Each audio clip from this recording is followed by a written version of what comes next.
What is going on, everybody? Welcome back to the channel. After Sound here, bringing you Splinterlands content every single day. We also stream right here on the channel every Tuesday, Thursday, and Sunday morning, so come by and say hello. All right, guys. Well, in the last town hall, Weirdbeard was asking for like a week of positivity and just some bullishness and just some whatever. So I'm putting the Papa Bear, I'm putting the Papa Bear mug aside, taking the Papa Bear hat off for a second, and I just want to talk about why I personally, right, am excited about where the game could go in 2024. And I know we're not even done with 2023 yet. We're not even in the last quarter of 2023, but I think we have a solid idea of what to expect over the next couple of months. And it's really just what is the expectation after that in terms of what the team has kind of been alluding to or teasing, right? So we'll get to that in a second. Now, first and foremost, of course, we need Land 1.5. We saw, a working version of it for Weirdbeard on the QA server, not the map server, but, whatever internal QA server he was showing it off of. Hopefully that is something that will be coming in the next 3.5 months. We also know that Rebellion is potentially around the corner as well. That's something that the team wants to put out. So both of those offer a way to have players engage with the game in a more productive way, right? Land, for obvious reasons, with the economy, but then Rebellion rotating Untamed out of Modern and creating a space that is essentially wide open for anybody to come in, because Chaos Legion card prices are, pretty much rock bottom right now. So in the future, anybody that wants to be or stay competitive will go out and play or buy Rebellion cards and play with those. Now, we'll see just how meta the Rebellion cards end up being, but either way, I'm excited as a player for the simple fact that the game's going to be completely different. I won't be running into Kitty and Yoden and Llama anymore, and there'll just be new meta, new cards, new combos, new things to hopefully sink our teeth into. And if the team is able to deliver more than that in terms of gameplay updates, what's that called? New rule sets, abilities, all those different things, I think could be really exciting as we get between now and the end of the year, right? Not to mention, there was a little tease about Soul Keep, or at least it being in testing. I don't know if that's a 2023 thing, but that is a good segue into what can we really expect in 2024. Okay, so I've talked about the macro stuff a ton, right? We have the Bitcoin halving next year, generally leads into a lot of bullish sentiment. There's the Bitcoin ETF, which may get approved this year. If not, I believe the final deadlines for many of the ETFs to have a decision made is in February or March of next year. And the Bitcoin halving is, I believe, at the end of March or early April. It's a moving date, right? Depending on how quickly the blocks are happening.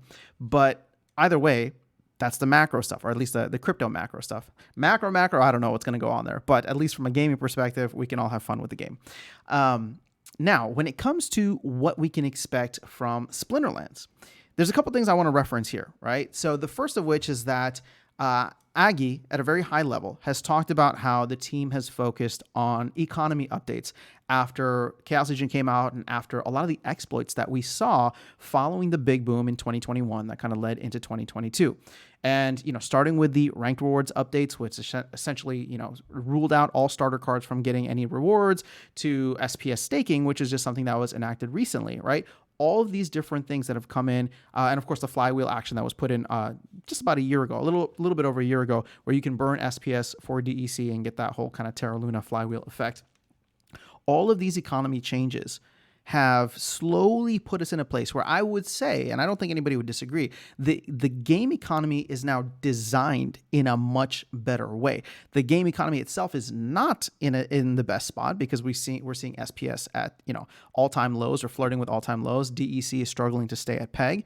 But my point being is that now the structure is in place, and what we need is the gasoline, right? We need the gasoline so we can, blow the roof off of this thing and hopefully get to a point where people are coming in, playing the game for the game itself, or even if they're coming in for gamified DeFi, that's fine, as long as there's a place for, as long as everything is set up for them to not exploit the situation, right? So for Aggie, talking about that from a high level, saying that, all right, now we've focused on this, and the future, we're going to focus on gameplay, right? So again, the team's direction has changed a bunch of times, so I'm just taking Aggie at his word here. That's all we can do.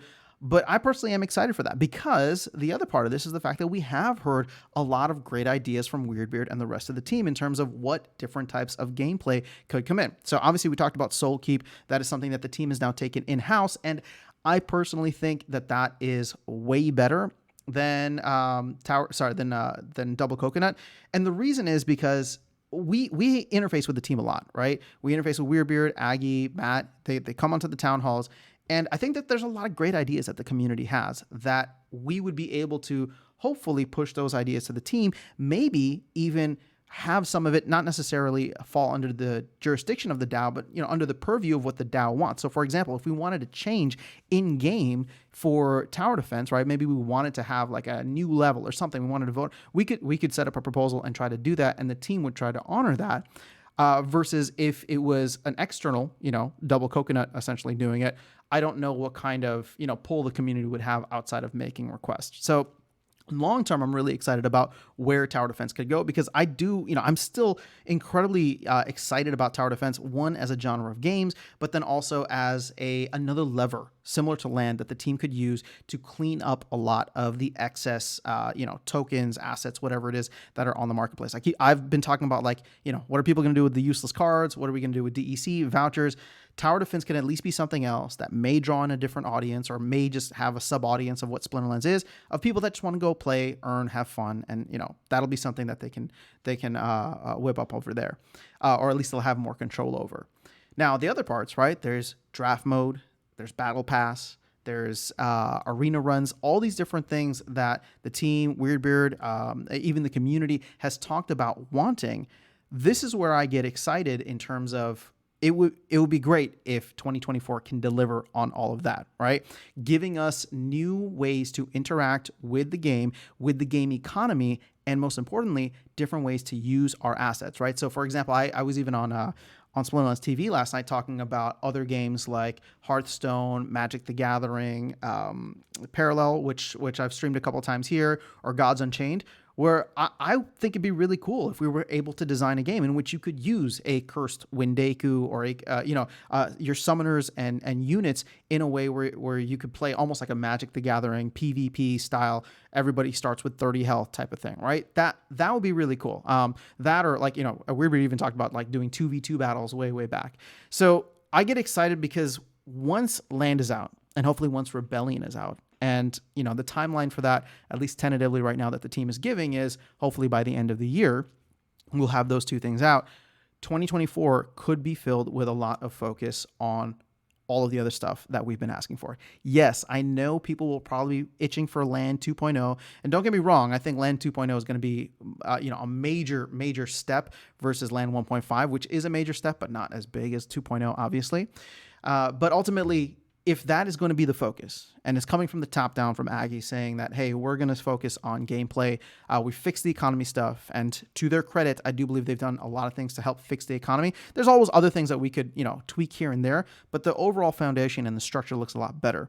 So if they're done with the economy, and we're just going to be tweaking from here, if the focus shifts to gameplay, there's a lot of really exciting things that are happening, hopefully, that will be happening within the Splinterlands ecosystem that also exists within the broader kind of crypto macro bull run that could be spurred by the Bitcoin halving in early to mid 2024.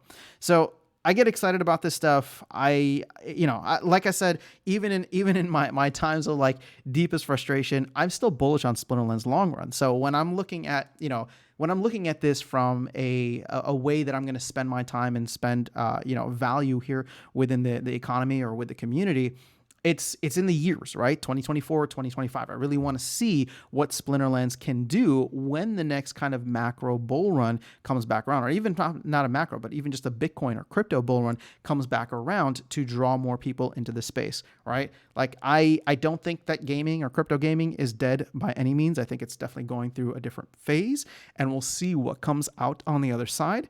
But, Splinterlands is in a good position now, and sentiment is low across the entire crypto community, not just Splinterlands. I know we're all frustrated here, and I'll be the first to raise my hand, but it's down all across the board. But I do get excited for what 2024 can bring, and let's be real, I'm actually really excited for what the rest of 2023 will bring. I am excited for Land 1.5 and for Rebellion, so hopefully we'll get some updates on that soon, and afterwards we won't be having these like major releases that take 4 to 6 months to come out, but more of the every 2 weeks, every month we get just a little tidbit here and there, or little iterations on Land, or a new rule set, or new types of things.